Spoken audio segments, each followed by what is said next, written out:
this sport. This is where I belong. Yeah, no doubt. I mean, always there's a confirmation, especially when you get a rally of results and you find yourself in the latter stages of tournaments, which means that there's a bigger focus and so on and so forth. So it's my belief came prior to making the runs. It's just I needed to kind of almost step into those shoes and move forward and take those steps forward. Which I was quite confident in doing. Obviously, coming up against very informed and formidable Michael Van Gerwen, but I felt like the game was a great game and taken into 5-all, and then obviously he kicked into overdrive and because he has so much experience being in those latter stages, and I was quite a novice at that point. Or it wasn't it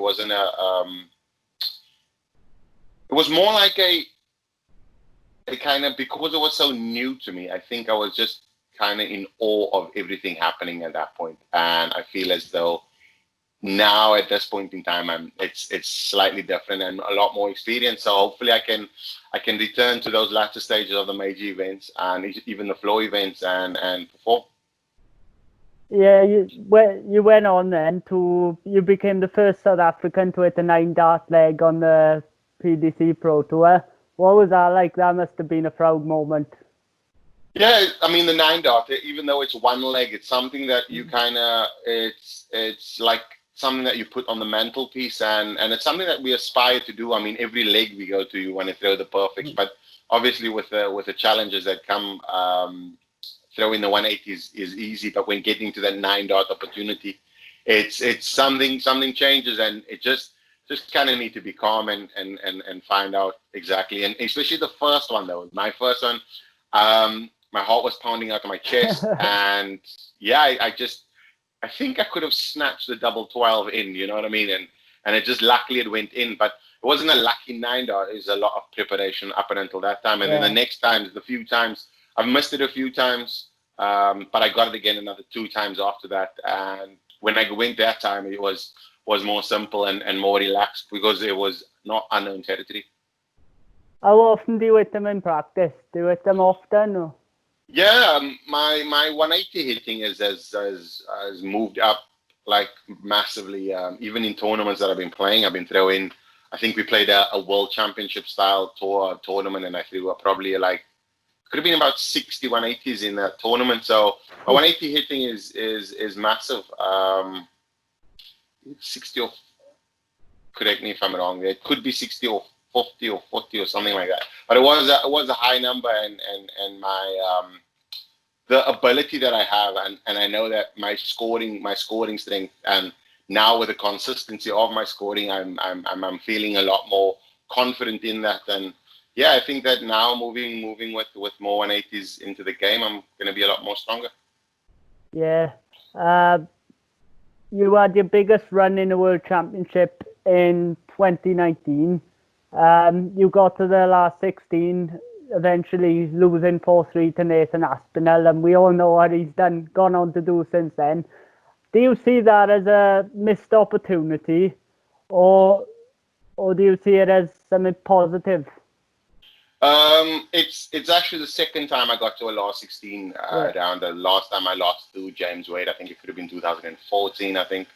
But obviously against Nathan Aspinall, not a missed opportunity at all. At that point in time, I missed 3 darts at double 12 to go 3-0 up in sets. Yeah. And I'm not saying it would have been curtains, but it would have been a very strong position. And Nathan, with his tenacity and his ability, he came back and obviously went on to make and move on to bigger and better things. And a top player now. He's always been a top player, and I think that those moments in time kind of defined his career as his platform. And I'll just have to be patient for my platform, and maybe it wasn't my time, because that year as well, I wasn't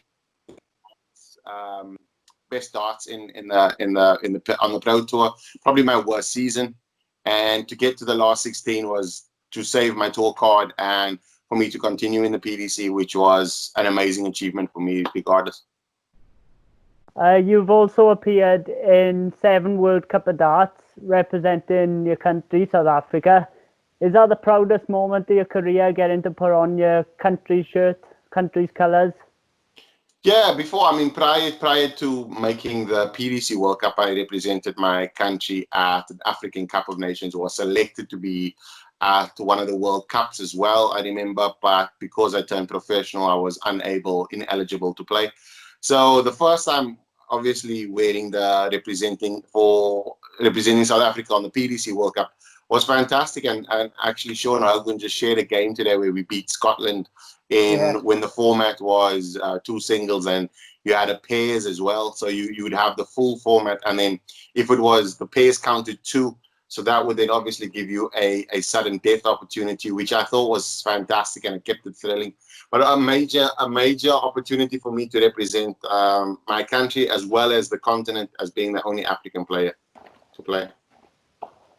And how long do you think it'll be before we see another South African on the Pro Tour? I think with the online darts and the bridging of the gap, a lot of the players will be competing against a lot of the global players, because I think that South Africa we do have talent. We have exceptionally good players. We just don't have the platform, and finances is a massive thing. Part of obviously coming over, a lot of people, um, because of the cash injection you'll need to be on the tour and constantly stay in the UK, and then visas and all of those things. It's a massive expense, and not a lot of people have the risk appetite to actually jump on board and want to take it forward. But I think that with Q schools, obviously, and the way in which it's structured now, and the free and the entries being free as well, if you may have a pro tour, it does alleviate some of the pressures of financial burdens. But yeah, if you're talking about raw talent, we do have talent. I just find it quite hard for them to want to make the change from South Africa to. So I don't know. I think there's loads of young players coming through right now that I know coming from the youth side, but I've the last time I've played in South Africa was probably 10 years ago, and I didn't. But I keep a close ear because obviously I host the Last Man Standing events, and we'll be hosting JDC events as well in South Africa. So yeah, I think there's probably 5 or 6 potential players that would be coming over to the Q school, but obviously now with the COVID-19, we don't know what's going to happen. So yeah, I think plans and hopes and dreams to have more South Africans on the tour is always key for me. Yeah, obviously you made a big move moving from South Africa. Does it help having guys like Kyle Anderson, Damon Hayter who've done the same thing? Does it help having those guys around?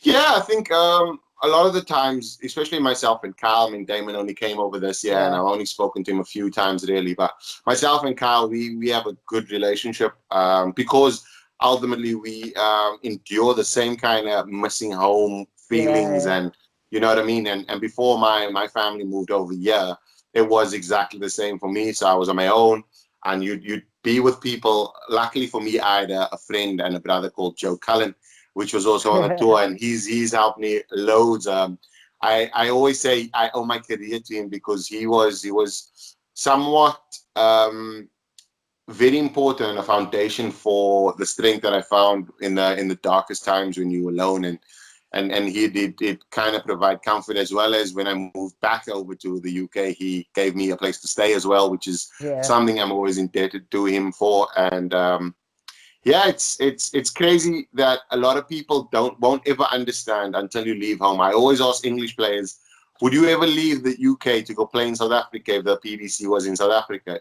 Everybody answers no. No We will chance. not leave. So yeah, for us, obviously, trailblazers, making a way, living a dream. This is exactly what it is, and we had to make the jump because it's only for us to live that dream.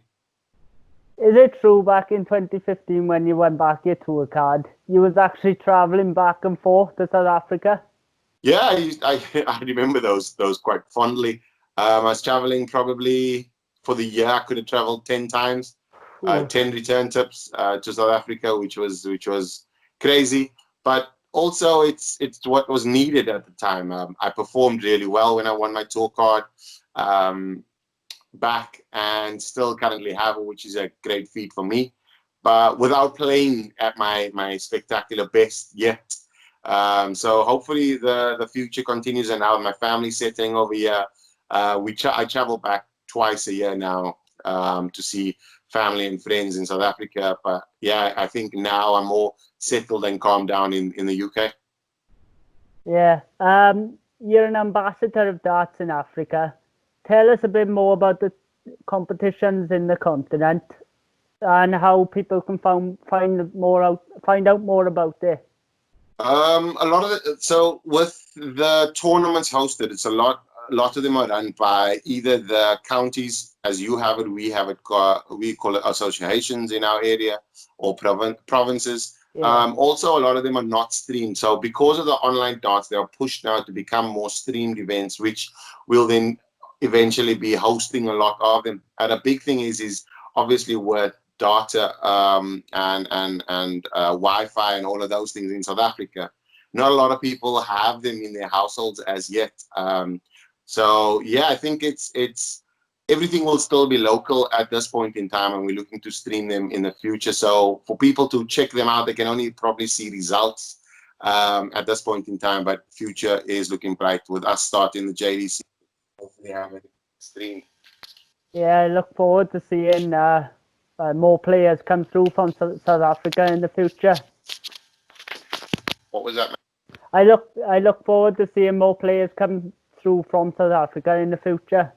Yeah, I think there will be. I think now that we put stuff in place and potentially hopefully get the financial backing that those players deserve, and get more over to the UK and potentially reside in the UK to continue with the pro tour and live the darting dream as I am.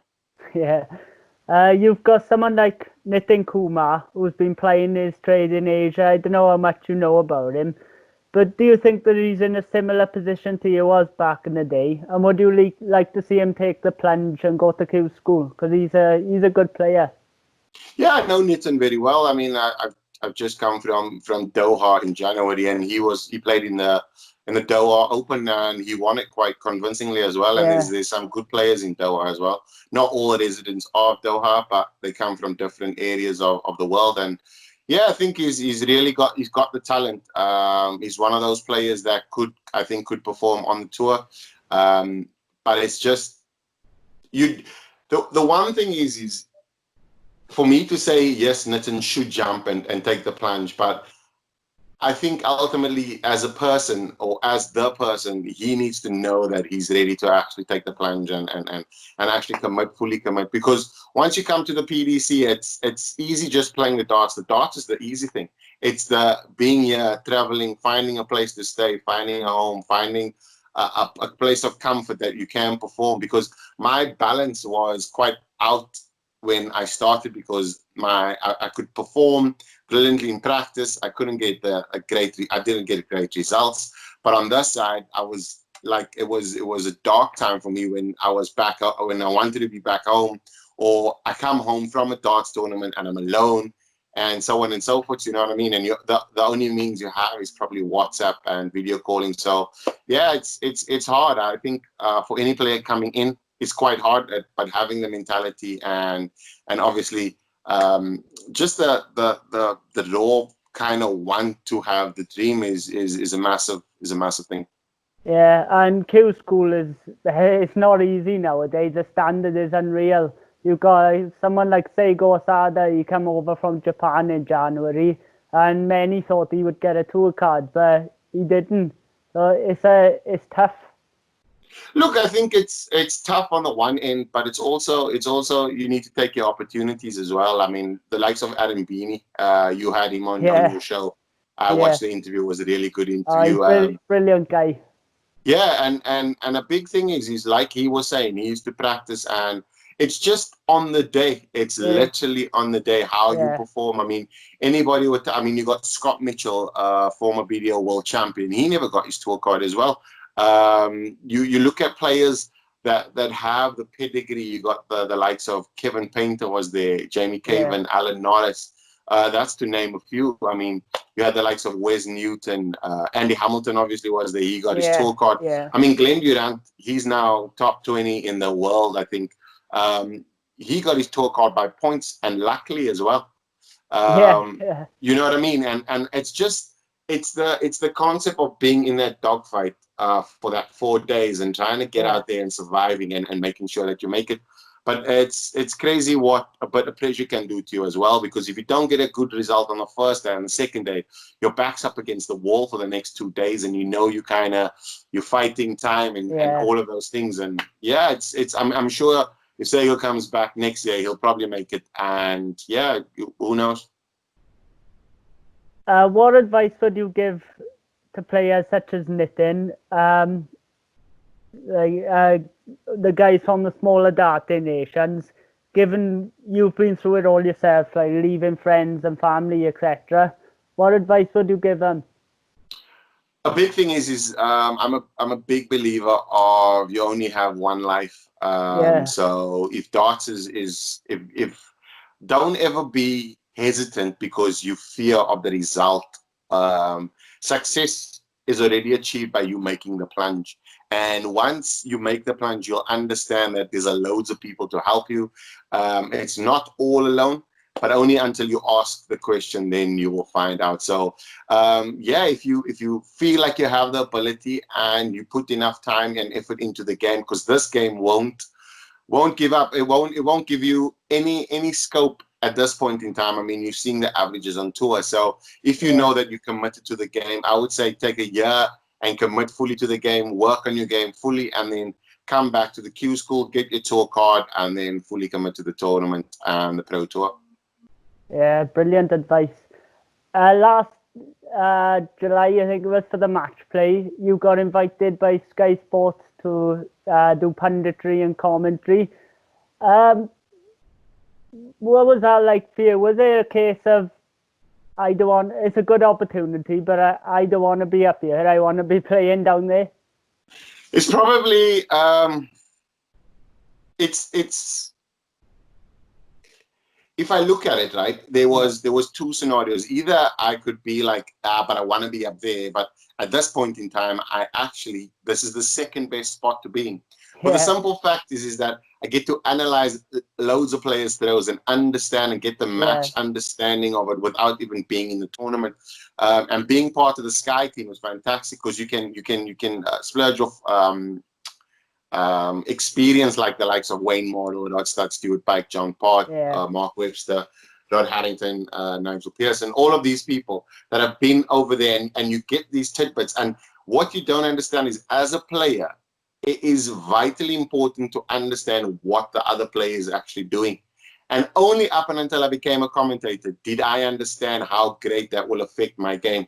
And I will then go into the knowing his form, because before that, you would only look at, you think he's a good player. So ultimately your head would be kind of like, I need to perform, but you don't actually know his form really. And being a commentator gives you an opportunity to actually look and dive deep into his form and see exactly. So it gave me a great opportunity to analyze the game from a different chair, if I must call it that. But a fantastic opportunity for me. And hopefully it's not the one thing that I'll be doing for a long time. It's probably something that I would like to be doing more professionally, or continue to do a lot more of at the back end of my career. But for now, I'm happy with the opportunity, and I enjoy every time I'm behind on the mic. Well, I'm sure we're going to see plenty more of you actually on the stage instead of the commentary box in future, because the way you've started this year, it gives us it must give you that kind of belief that we will be seeing you more in World Match Play, Grand Prix, big events such as that. No doubt. I mean, my goal this year was to make every major event through the qualifying, and the way in which I started, I really thought that I was going to make the match play, and I still have an opportunity to make the match play. We've got 5 tournaments to come, so I just need to perform really well, which I feel like if I can, my biggest thing will be is just to get that first game, get playing really well, and then the confidence will flow for the rest of the tournament, so for the rest of the week. But the goal is still to make every major event, and perform really well at them as well, and hopefully have deep runs and climb the rankings, and the rankings will take care of itself when I'm playing well on stage. So all the positive and everything that I put into my game, it's all coming to bear fruit right now. So I'm quite excited, and I can't wait for the restart. Yeah, I can imagine. I really want to see the Devon Peterson walk on more often So I hope you start making these majors, like, well, every major. Yeah, I think it's one thing that, and it adds to the event itself, and even though I sing it myself, but you get it all the time, and then people enjoy the walk on and so on and so forth.